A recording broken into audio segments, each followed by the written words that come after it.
તો અમદાવાદના દરિયાપુરમાં જર્જરિત મકાન ધરાશાયી થયું છે। મંસૂરી મહોલ્લામાં આ મકાન જે ધરાશાયી થયું છે। ભારે વરસાદને કારણે મોડી રાતે આ દુર્ઘટના ઘટી છે। ફાયર વિભાગની ટીમે 2 લોકોને બચાવ્યા છે। સમગ્ર આ દુર્ઘટનામાં વૃદ્ધ મહિલાનું મોત નીપજ્યું છે। ઘટનામાં એક વ્યક્તિને ગંભીર ઈજા પહોંચી છે। ઈજાગ્રસ્ત વ્યક્તિને હોસ્પિટલમાં ખસેડવામાં આવ્યો છે। તંત્ર દ્વારા આસપાસના મકાનો પણ ખાલી કરાવ્યા છે।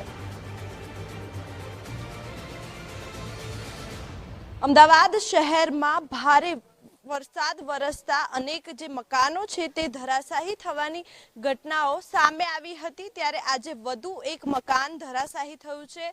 દ્રશ્યો છે અમદાવાદના દરિયાપુર વિસ્તારના ડબગર વાડના કે ત્યાં આજે જે મકાન છે તે મકાન ધરાશાયી થયું છે અને આ ધરાશાયી થવાથી એક વૃદ્ધ મહિલાનું મોત થયું છે। ત્યારે બીજો એક ગંભીર ઈજાગ્રસ્ત સારવાર હેઠળ છે। મહત્વનું છે કે એક જર્જરિત મકાન મોડી રાત્રે ધરાશાયી થયું હતું અને ઘટનાની જાણ થતા જે ફાયર વિભાગની ટીમ છે અને અન્ય બચાવની ટીમો છે તે તાત્કાલિક ઘટના સ્થળ પર આવી પહોંચી હતી અને કાટમાળ નીચે જે લોકો ફસાયા હોવાની આશંકાઓ હતી અને તેને જ લીધે જે રેસ્ક્યુ ઓપરેશન છે ફાયર વિભાગનું તે હાથ ધરવામાં આવ્યું હતું અને ફાયર વિભાગે ભારે જહેમત બાદ 2 લોકોને સુરક્ષિત રીતે બહાર કાઢ્યા હતા। જો કે સમગ્ર ઘટનામાં એક વૃદ્ધ મહિલાનું કરુણ મોત નીપજ્યું હોવાની માહિતી સામે આવી રહી છે। આ ઉપરાંત એક વ્યક્તિને ગંભીર ઈજા પહોંચતા તેને તાત્કાલિક નજીકની હોસ્પિટલમાં સારવાર માટે ખસેડવામાં આવ્યા છે। મહત્વનું છે કે ઘટના સ્થળે પોલીસ અને મહાનગરની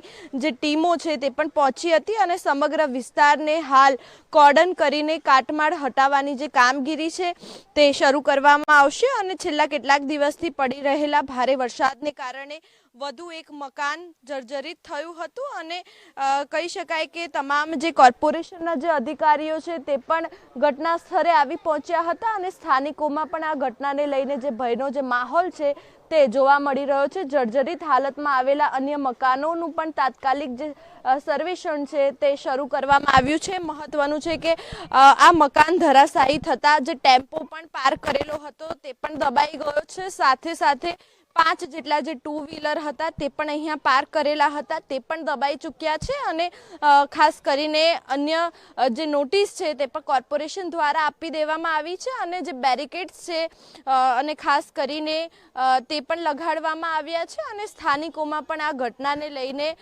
ખૂબ જ ભયનો માહોલ જોવા મળી રહ્યો છે। કારણ કે ભારે વરસાદમાં આ પ્રકારની જે ઘટના છે તે સામે આવતી હોય છે એટલે કે અત્યાર સુધી અમદાવાદમાં છેલ્લા 3 દિવસમાં અનેક જે મકાનો છે તે ધરાશાયી થવાની ઘટના સામે આવી રહી છે અને તેના જ કારણે ફાયર વિભાગ દ્વારા જે સર્વે છે મકાનોનો તે પણ હાથ ધરવામાં આવ્યો છે। કેમેરામેન વિનોદ સાથે માનસી પટેલ, ગુજરાત ફર્સ્ટ, અમદાવાદ।